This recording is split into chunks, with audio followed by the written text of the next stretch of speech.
Bonjour à toutes et à tous, je suis Mathieu Charrier, ravi de vous accueillir dans 9e art, le podcast de la Cité internationale de la bande dessinée et de l'image d'Angoulême. Dans chaque épisode, une autrice ou un auteur se raconte, revient sur sa pratique, sa carrière, son actualité, sa vision du 9e art et répond à notre questionnaire de Proust version BD.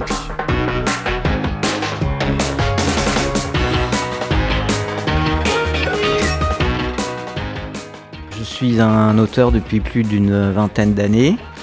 J'ai une barbe blanche qui est plus ou moins longue. Je suis pas très grand, voire un peu petit, mais pas trop non plus. J'habite en Bretagne et je suis dans un atelier qui s'appelle l'atelier Pépé Martini. Et bonjour Zanzim. Bonjour. Et tu n'es pas le Père Noël malgré ta barbe blanche. Non, voilà, j'essaye de pas faire trop long. Merci en tout cas d'être avec nous aujourd'hui pour parler de ton dernier livre qui s'appelle Grand Petit Homme. Rien que le titre est formidable, publié chez Glénat. Je résume l'histoire en quelques mots, tu m'arrêtes si je dis une bêtise. On est dans un Paris un peu fantasmé, ambiance François Truffaut. Ton personnage d'ailleurs s'appelle Stanislas, il travaille dans un magasin de chaussures, comme Antoine Doinel dans Baiser volé. C'est un petit personnage, on y revient, petit personnage en taille, mais très gentil, très attentionné, fétichiste des pieds, d'où l'emploi qu'il a choisi d'ailleurs, puisqu'il travaille dans ce magasin de chaussures. Il est assez timide, il perd vite tous ses moyens. Un jour, il se retrouve relégué à l'arrière de la boutique. Il est d'ailleurs un peu le souffre-douleur de quelques vendeuses qui viennent l'embêter. Il se met à pleurer, il frotte une chaussure en cuir de vachette sacrée, et voilà Tipa qui devient encore plus petit, ce qui va lui permettre de vivre tout un tas d'aventures. Je vais m'arrêter là pour pas dévoiler trop grande partie de l'histoire. C'est bien résumé en tout cas. Bon, c'est un bon début. D'abord, question un peu large que je pose souvent, mais comment t'es venue cette idée de te dire j'ai envie de montrer une histoire du point de vue d'un tout petit bonhomme? Le vrai point de départ, je peux pas trop en parler parce que ce serait divulgacher comme on dit la fin de l'histoire. On va dire que c'est un truc lié à la maladie. Mais sinon, j'avais l'envie très forte de dessiner le monde du minuscule. C'est un truc qui m'a toujours fasciné, que ce soit dans Chérie, j'ai rétréci les gosses, L'aventure intérieure, ce film des années 50 que j'ai plu, là où ils sont à l'intérieur du corps. Tout cet univers-là m'a toujours fasciné. Et puis, on s'est tous un petit peu demandé si un jour j'étais tout petit, qu'est-ce que je ferais? Est-ce que j'irais écouter aux portes? Est-ce que je serais voyeur? Est-ce que je serais... voilà. Donc c'est un truc qui m'intéressait. C'est vrai qu'on se rend pas forcément compte des conséquences. On voit tous d'abord sous le côté, j'allais dire, positif, de se dire « je pourrais aller espionner ». Positif et presque malsain, mais en fait, ça devient beaucoup plus compliqué que ça, souvent. Oui, c'est ça. On sait pas trop à quoi on va être mangé, parce que justement, il y a aussi de nouveaux ennemis. Pour les gens qui, par exemple, supportent pas les araignées, imaginez, ça m'a été complètement inspiré du film L'homme qui rétrécit, où il se bat avec une aiguille à coudre contre une énorme araignée. Ça, c'est un souvenir d'enfance qui est assez atroce. Et j'ai repensé à ça quand j'ai dessiné mon personnage. Et puis, je me suis dit, quand il va se déplacer alors qu'il est minuscule, comment ça va être compliqué pour lui. Donc je l'ai fait être ami avec une petite souris. Je me suis bien amusé en tout cas. Tu parles du film L'homme qui rétrécit. On a l'impression que tu es très inspiré quand même dans ton travail par l'univers du cinéma. Et c'est un peu bête de dire ça, mais quand on lit le livre, on a presque l'impression de voir un plan de tournage qui est déjà presque découpé. On se l'imagine déjà adapté sur grand écran. C'est vrai que j'aime bien écrire mes histoires avant de dessiner. Même je m'interdis des dessins. En fait, je me mets pendant plusieurs mois à écrire mon histoire. J'écris juste 1 heure tous les matins. Et puis la journée, je pense à mon histoire. Le soir, j'en rêve. Et le lendemain matin, je relis ce que j'ai écrit la veille. Des fois, je me dis, voilà, c'est pas terrible. Ou alors, ça me fait avancer. Et après, quand je raconte l'histoire à des amis, je vois à quel moment ça bloque et où c'est moins intéressant. Donc, c'est là que je vais travailler plus intensément. Et après, je me mets à dessiner. Et c'est vrai que j'ai vu que dans la construction de gens qui écrivent, par exemple, des séries, c'est assez bien foutu. Je me dis, mais comment ils font pour écrire ces trucs-là? Donc moi, j'écris mes petites parties sur des post-it que je mets de manière linéaire. Et après, je vais les déplacer un avant, celui qui il y en a qui va être l'un après l'autre et tout ça. En fait, je les mélange et je me dis, tiens, ça peut peut-être marcher comme ça. Donc des fois, c'est pour ça que ça fait peut-être un peu scénario de film. Tu parlais tout à l'heure de dessiner, de représenter ce monde d'un point de vue tout petit. Comment, justement, concrètement, tu as travaillé ça? Parce que tes yeux, ils voient le monde en grand, en normal, quoi. Comment tu t'adaptes les proportions C'est vrai que c'était pas évident à faire. En plus, là, je me suis dit, oh là, je vais me retrouver à faire des perspectives, donc contre-plongée, plongée, voilà, donc un truc pas forcément évident à faire, mais bon, après, moi, j'ai un dessin qui me demande pas, enfin, j'ai pas besoin d'être hyper précis dans ce que je fais. Moi, à partir du moment où on comprend où on est, et l'intention que je voulais donner, pour moi, c'est ça qui importe. Donc, j'ai essayé d'imaginer, de me voir de la taille d'un index, comment je pourrais imaginer de voir les choses. Et c'est vrai que les distances paraissent des déserts à traverser, un escalier à monter, ça devient un mont Everest. Donc voilà, j'ai essayé d'imaginer des choses comme ça. Tu te mettais des fois, je sais pas, accroupi dans ton atelier ou pour te dire comment je verrais cette table. C'est ça. Non, on essaye de se mettre. Bon, déjà, moi, je suis pas très grand, mais je suis quand même pas aussi petit que ça. Sans trop en dire là encore, le seul petit élément que je voulais rajouter, c'est que notre Stanislas va tomber amoureux. Je m'arrête là. Mais ce qui fait de ce livre aussi une comédie romantique. Oui, en fait, donc cet homme, il est petit, mais il est aussi peut-être, alors on va le trouver attachant ou pas, mais en tout cas, il est petit aussi dans sa manière de voir les femmes. Il est attiré que par des femmes, évidemment, que tout petit, il adore les femmes qui sont très grandes, un peu inaccessibles. Alors qu'il y en a une qui est pas loin de lui, qui l'aime bien, mais qu'il ne voit pas, en fait. Et donc, c'est essayer de faire évoluer ce personnage et de le faire grandir aussi dans sa tête. Faire évoluer aussi sa vision sur les femmes. Tu t'es documenté sur les chaussures? Parce qu'il y a des pages, j'invite nos auditeurs et nos auditrices à découvrir le livre, mais il y a des pages où on voit tous les modèles de chaussures possibles et imaginables. Oui, j'ai fait des recherches et c'est là qu'on voit qu'il y en a eu énormément et que c'est avec des milliards de designs possibles. Et au début, c'est carrément assez chaud à dessiner. Et puis, au fur et à mesure, c'est comme à chaque fois quand je fais un album, je me documente au maximum, mais après, j'essaye de fermer les yeux et de me rappeler ce que j'ai retenu de cette chaussure et de faire un dessin qui soit assez synthétique, quoi. Mais c'est vrai que c'est assez amusant de se renseigner sur les chaussures. Et sur les jambes, peut-être, parce que pareil. Ah bah oui, alors ça, les jambes, c'était plus facile pour moi. Ça, c'est quelque chose que j'ai toujours aimé. Après, c'est pour ça que le film aussi, L'homme qui aimait les femmes de Truffaut m'a aussi inspiré. Et puis, en fait, Stanislas, comme il fait 1m57, il aime tout ce qui est à sa portée, à sa hauteur, je dirais. Donc, c'était assez cohérent. Ça me permet quelque part de faire la transition avec la suite, avec Podum, mais le titre était venu aussi parce que Hubert avait écrit la BD Petit et la BD Grand Homme. Est-ce que c'est un hommage où ça t'est venu avant et puis après tu te dis tiens, en plus ça tombe bien? Non, ça m'est pas venu avant. C'est en fait j'avais imaginé Grand Petit Homme par rapport au film Little Big Man et qui parle aussi de grandeur humaine. Et puis c'est en écrivant le titre, je me suis dit ah non mais en fait c'est un hommage à Hubert. Alors je pense inconscient, mais quand même il y a plein de choses qu'on fait d'une manière inconsciente qui sont là quand même. Donc je pense que oui, c'est un hommage, ouais.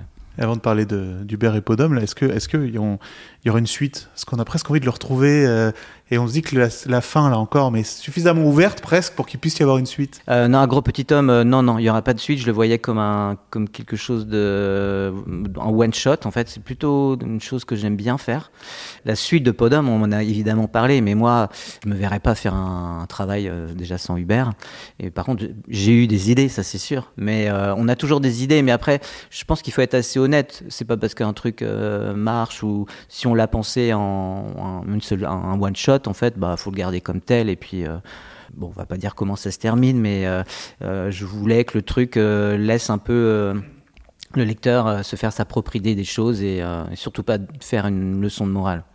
Alors justement, tu parles de Podum et on parle d'Hubert depuis le début, parce que ça nous paraît logique, mais Hubert qui était le scénariste de Podum et qui est mort juste après la sortie, quelques mois après la sortie. Quand tu vis ou que tu revis cette période, parce que Podum ça a été un énorme succès, critique, public, je sais pas combien vous en êtes, peut-être 250, 300 000, je sais pas, tout un tas de prix, je crois que j'avais lu quelque part que vous aviez reçu 16 prix au total. Quand tu revis cette période et quand tu es auteur, tu lisais depuis 20 ans, avec des livres qui ont marché, mais jamais dans des proportions telles, comment tu revis cette période-là ? En fait, avec Hubert, c'était mon premier collaborateur. Donc, on s'est rencontrés après les Beaux-Arts. Et c'est vrai que on a travaillé pendant 20 ans ensemble. Et puis, ça a été dur. Hubert, il a toujours recherché le succès.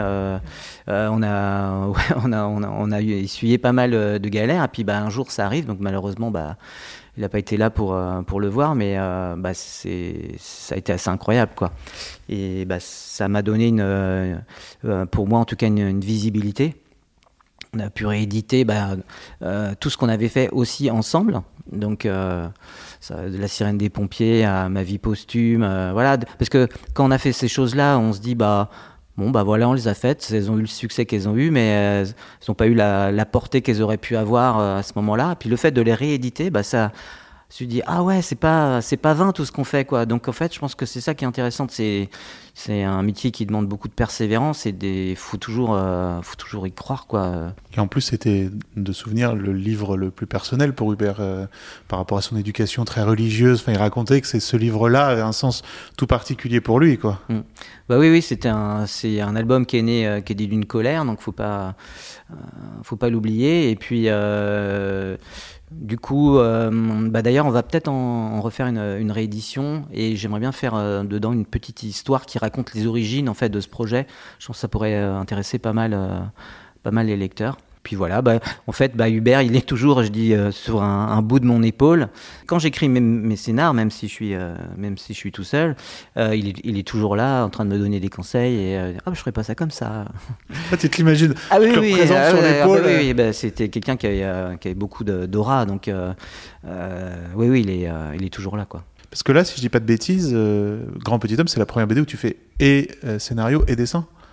Alors non, j'avais fait déjà scénario et dessin dans L'Île aux femmes. Ah oui, c'est vrai. Mais Hubert, comme j'arrivais toujours pas à m'en dépatouiller, il faisait les couleurs. Voilà. Quand j'avais une quarantaine d'années, je me suis dit allez, il faut que je fasse un peu faut que je me lance, quoi. Mais puis donc là non, c'est la deuxième fois que je fais quelque chose là complètement tout seul, parce que je fais aussi les couleurs sur cet album. Tu parles de L'Île aux femmes, déjà une histoire de femme. Oui, c'est vrai que c'est un thème un peu récurrent. J'essaie de voir ces questionnements que j'ai autour du fonctionnement entre les hommes et les femmes.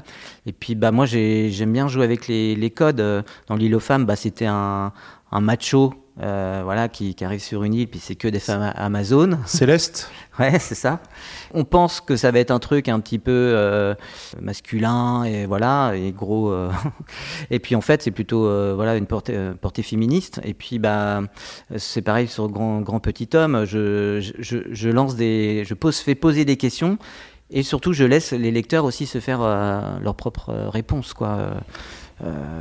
J'essaie de faire évoluer ces questionnements entre mes femmes, et essayer de faire en sorte que les deux puissent cohabiter pleinement, et que ce soit chouette, quoi. Et il y a toujours, dans Podum ou là, il y a toujours un côté un peu voyeuriste quand même, parce que dans Podum, cette peau permettait d'aller voir un peu ce qui se passe dans le monde des hommes. Là, la petite taille fait qu'on peut regarder par le trou de la serrure. Ça t'a bien joué sur presque un certain malaise que peut ressentir le lecteur dans les premières pages, pour ensuite, t'en servir et retourner le sens de tout ça. Ouais, c'est vrai. C'est vrai que je fais pas forcément toujours attention à ça. Je dirais que le côté voyeur est en plus augmenté par le fait des études qu'on fait quand on est aux Beaux-Arts. En fait, on nous apprend surtout, c'est même pas à bien dessiner, ou à dessiner, c'est vraiment à observer. Et donc, c'est presque devenu une déformation professionnelle. De regarder tout, quoi. Tout ce qui se passe. Quelqu'un qui arrive dans une pièce, je vois son visage, et je me dis déjà comment je vais le dessiner, comment telle attitude. Donc en fait, on passe notre temps à enregistrer des images, quoi. J'ai l'impression qu'au fur et à mesure de tes albums, le dessin c'est peut-être un peu épuré, peut-être un peu moins chargé. Oui, je suis assez fan, même complètement fan de Sampé, ou un dessin qui aurait pu avoir Réserve, dans ce côté où avec quelques traits, tout est dit, quoi. Donc c'est vrai que ça, c'est quelque chose. Après, moi, j'estime pas encore avoir assez de lâcher prise. Alors je sais pas si je continuerai là-dedans, ou alors je vais revenir sur un dessin un peu plus fouillé. Mais en tout cas, ce qui m'intéresse, oui, c'est de raconter des choses avec mon dessin. ces grandes pages avec juste une situation. Ou... Ça, c'est quelque chose qu'on retrouvait moins avant dans ton œuvre. Oui, c'est vrai que c'est venu avec Peau d'homme.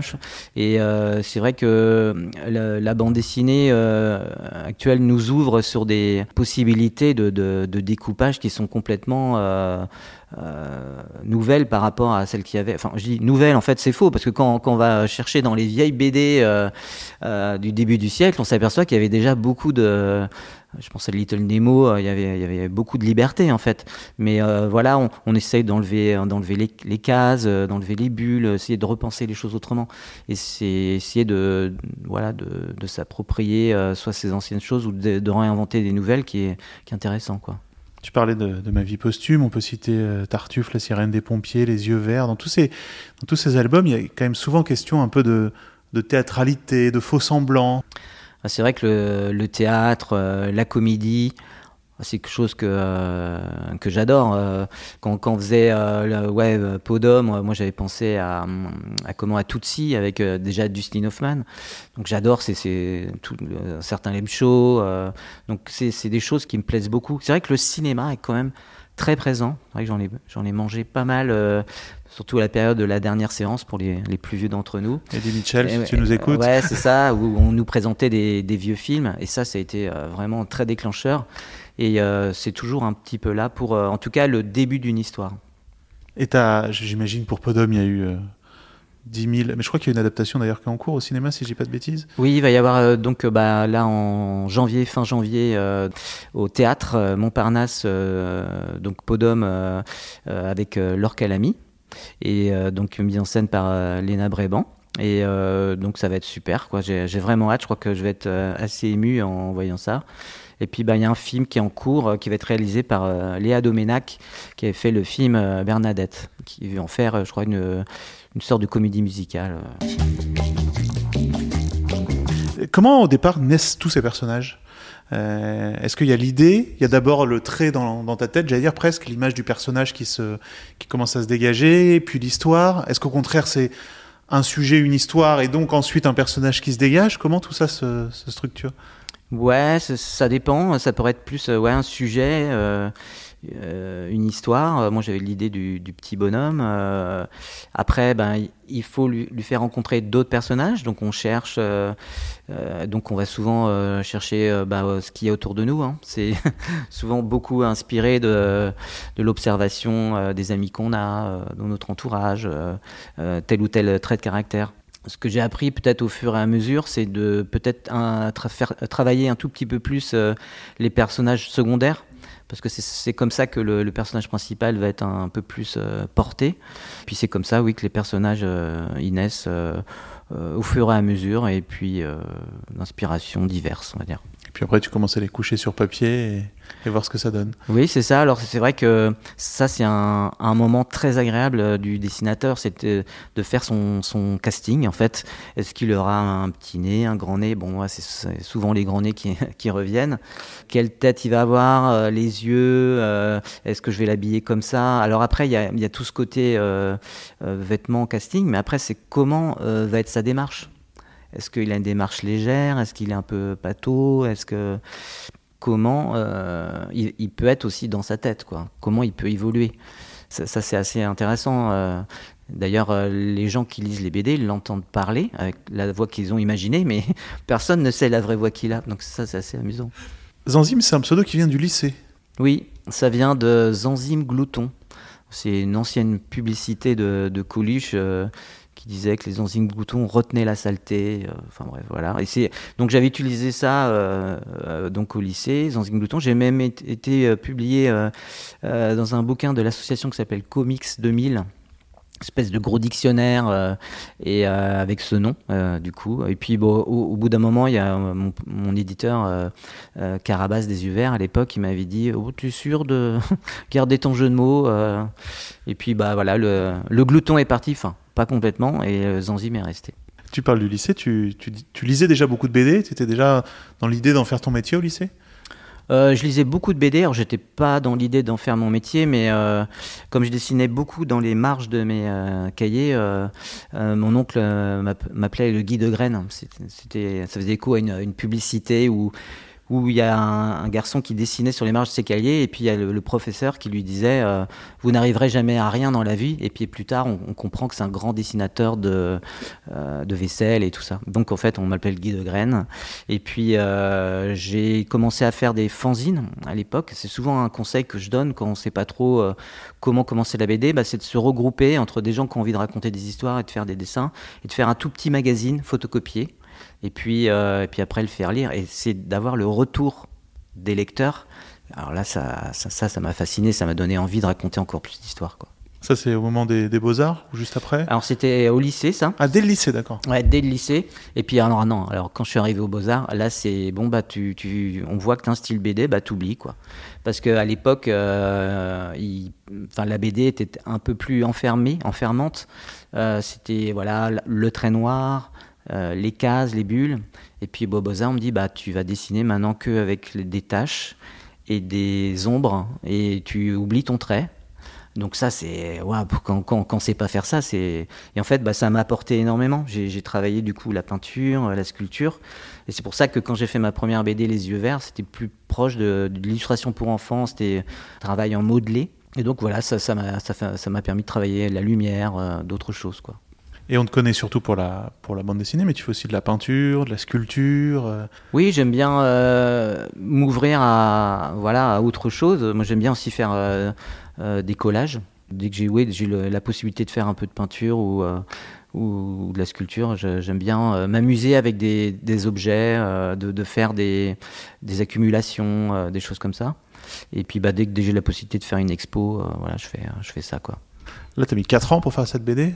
Oui, alors c'est vrai que je suis pas un grand rapide, mais pour ma gouverne, j'ai été aussi beaucoup enseignant. Là, j'essaie de réduire un peu. Donc, quand tu es enseignant, ça te prend pas mal de temps. Et puis, j'étais beaucoup alors ça, c'était génial, hein, beaucoup en voyage pour défendre justement Peau d'Homme. Et du coup, rien qu'une tournée, ça prend pas mal de temps, quoi. T'as déjà l'idée du prochain album? Peut-être. Je pense que je vais un peu laisser Je crois que j'ai un peu fait le tour des rapports entre les hommes et les femmes. Là, je pense que c'est bon, ça c'est fait. Je dis à chaque fois que je fais des albums, c'est un peu des douces thérapies. Donc là, je pense que ça c'est bon. Et maintenant, je vais plus revenir sur peut-être à des histoires autour de mon enfance. Voilà, un truc plutôt autobio, mais pas que. En attendant, on découvre donc ce grand petit homme avec ce titre formidable qui est publié aux éditions Glénat. C'est le moment, Zanzim, où on passe à notre questionnaire de Proust version BD. Est-ce que tu es prêt? Allez.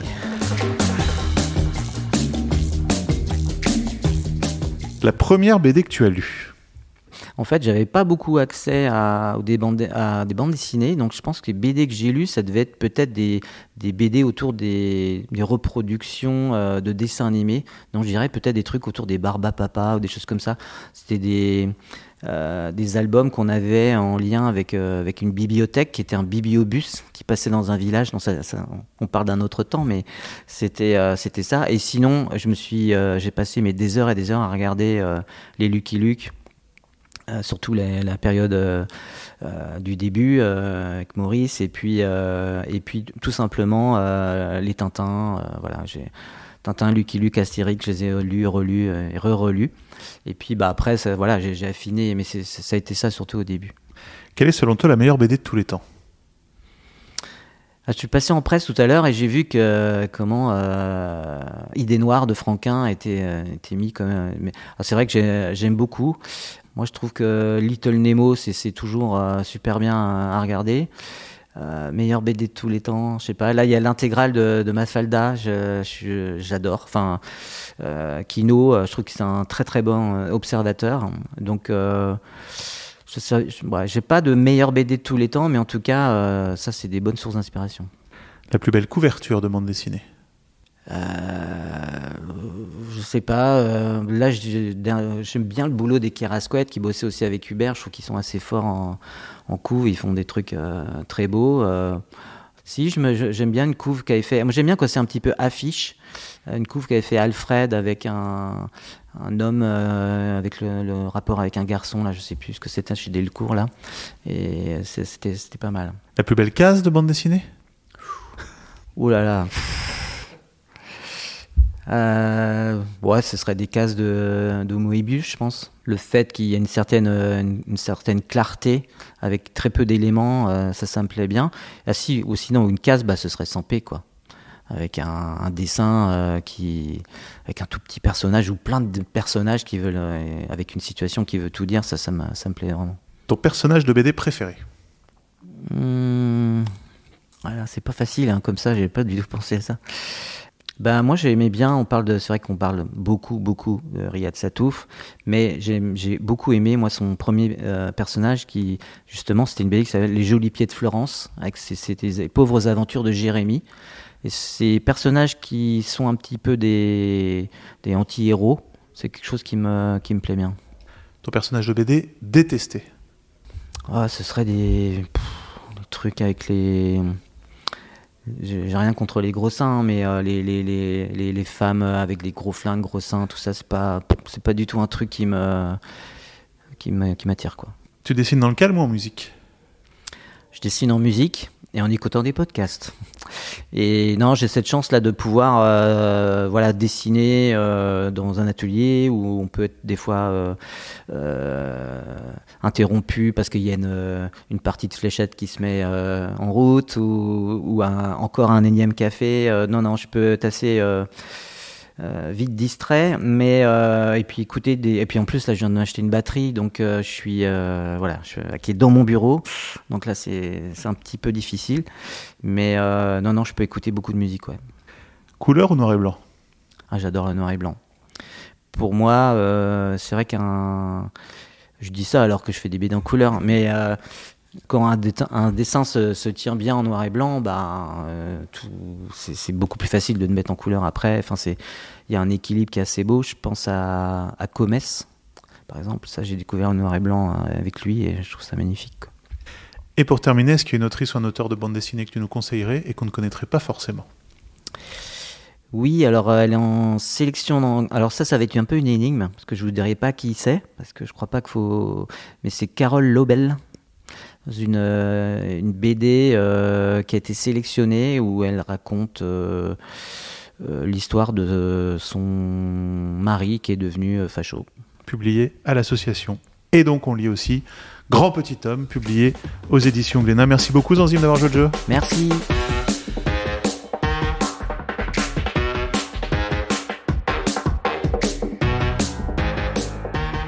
Neuvième Art est un podcast produit par la Cité internationale de la bande dessinée et de l'image d'Angoulême, réalisation Mathieu Charrier.